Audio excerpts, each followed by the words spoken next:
What's up, guys? My name's Brandon, and welcome back to Apple Weekly. This is the final countdown before the official launch of iOS 16.1, and, well, there are still multiple issues with the software. So we're going to discuss that, along with an update on the new features, the performance, the battery life, and what to expect next week. And then after covering the software, we're going to discuss why the next HomePod might not be what you think, when the iPad Pros will finally get OLED displays, what an original sealed iPhone just sold for at auction, which is crazy, Elon Musk having Apple in his crosshairs, and more. And as always, if you guys want to stay updated with all things Apple, make sure to click that subscribe button down below so you don't miss next weekend's episode. All right, so let's start by talking about some additional features in iOS 16.1 now that the RC build has been released. And the first thing is that there's now reachability support for the iPhone 14 Pro series. So I know this has been there since the first beta, but I really just now realized it. So you can see right there when we go down to reachability, you can see we have the dynamic island down here, whereas on iOS 16.0.3 here on the left, we do not. So that is one thing you can expect if you have a 14 Pro device. But perhaps the biggest feature in iOS 16.1 is live activities rolling out to third-party applications. So now any developer for any application is able to have live activities tied to their application. And, well, some developers are already updating their apps to have live activities working. So you can see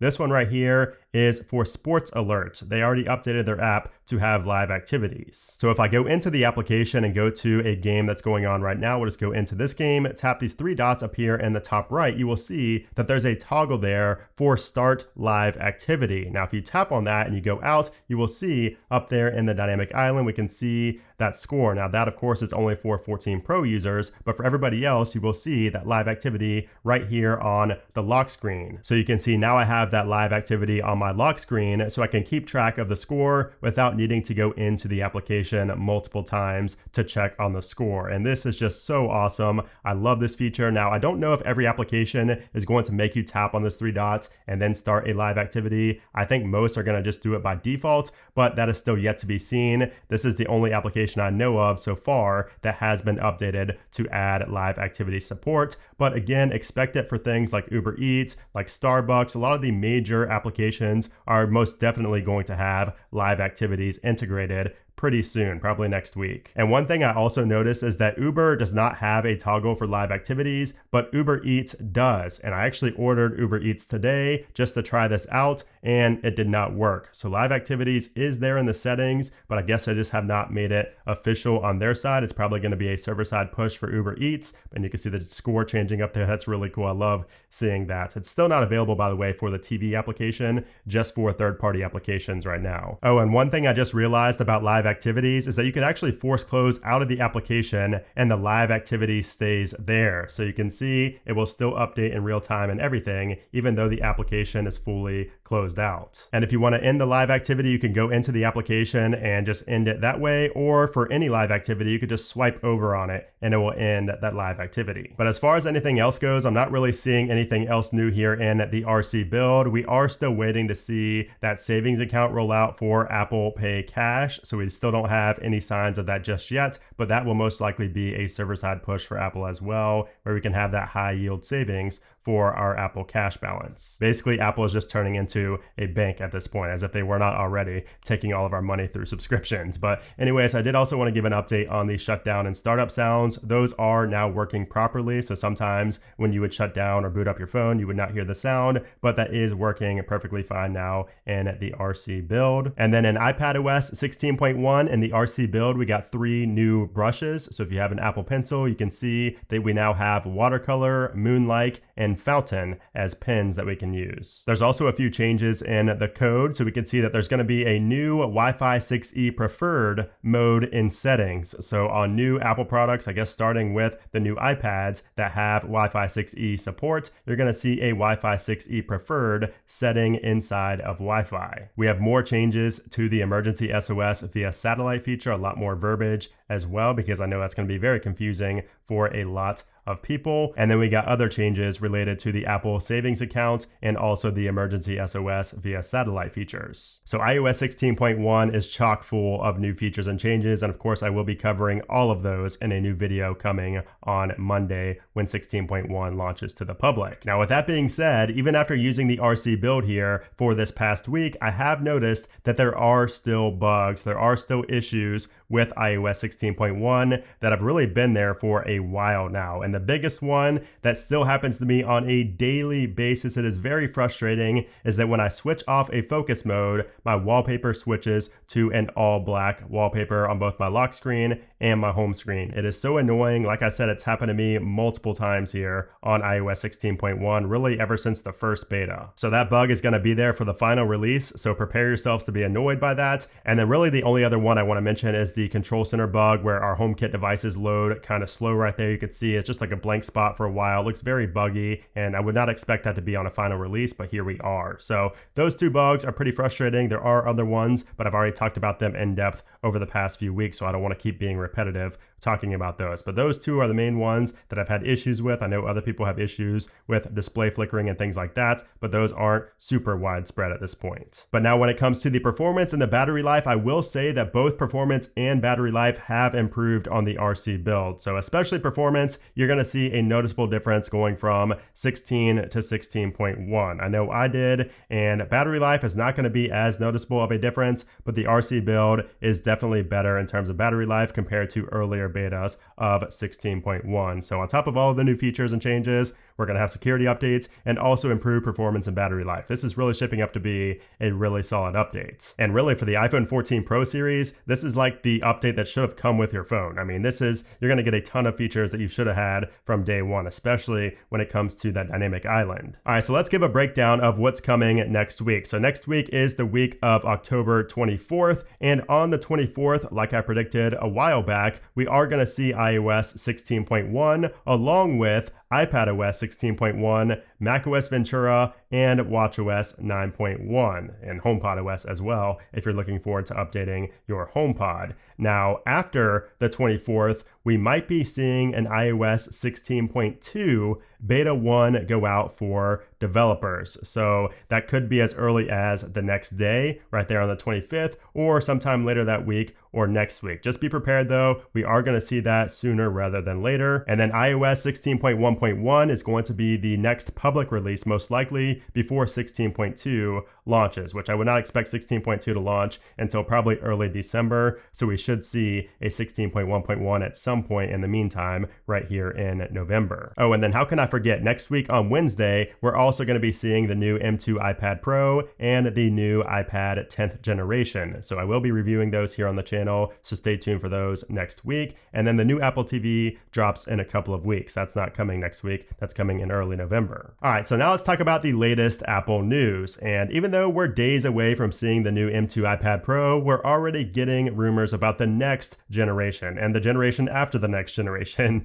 So according to Ross Young, both the 11-inch and 12.9-inch iPad Pros will be getting OLED displays in 2024. So as you can see from his tweets, he was correct about the displays for the upcoming M2 iPad Pros, as he usually is when it comes to display leaks. He's really the best out there. And speaking of the iPad Pro, a much less likely but much more exciting leak about these is that the M2 iPad Pro might be able to run a version of macOS. Yes, you heard that right, macOS on an iPad. Now, this comes from leaker Majin Buu on Twitter, who tweeted out this: according to my source, Apple would be testing a smaller version of macOS exclusively for the new iPad Pro M2. Mendocino would be the code name for macOS 14. A simplified version should be planned for the M2. I'm currently talking about a 25% larger macOS UI. The apps will be those of the iPad, and the system will be of macOS. And he says, this would explain the arrival of DaVinci Resolve exclusively for M2 and the patent for a future version of iPadOS with the Mac graphics leaked earlier this year. So this, of course, is extremely interesting, but I honestly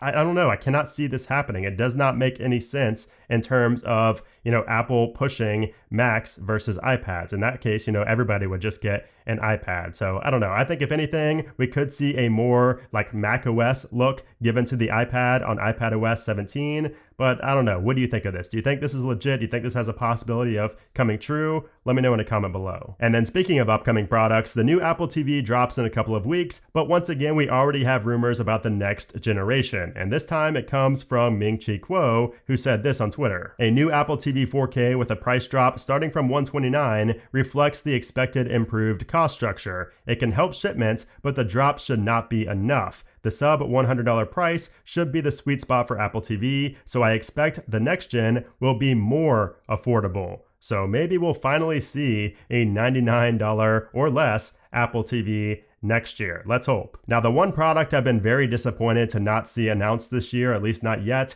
is a new HomePod. Now, we hadn't really had any rumors or any leaks about anything related to the HomePod this year, but now we finally have some new rumors. So according to Mark Gurman at Bloomberg, Apple is still working on a new HomePod/iPad combo that will become Apple's Home Hub. I reported last year that Apple is exploring a standalone device that combines an iPad with a speaker hub. The idea is to offer something that users can place on a kitchen counter, in the living room, or on their nightstand. But Apple also has worked on an iPad docking accessory that it could sell separately and would accomplish much of the same thing. And then he goes on to say that Apple has continued to work on an updated version of the HomePod that would be larger than the product's mini version and a combined Apple TV and smart speaker device with a camera for FaceTime and other functions. So it seems like these are kind of two separate products. A docking station for the iPad and a new HomePod that would serve as a smart hub. I'm not too sure. It's kind of, a gray area right now. We don't know for sure what it's going to be, but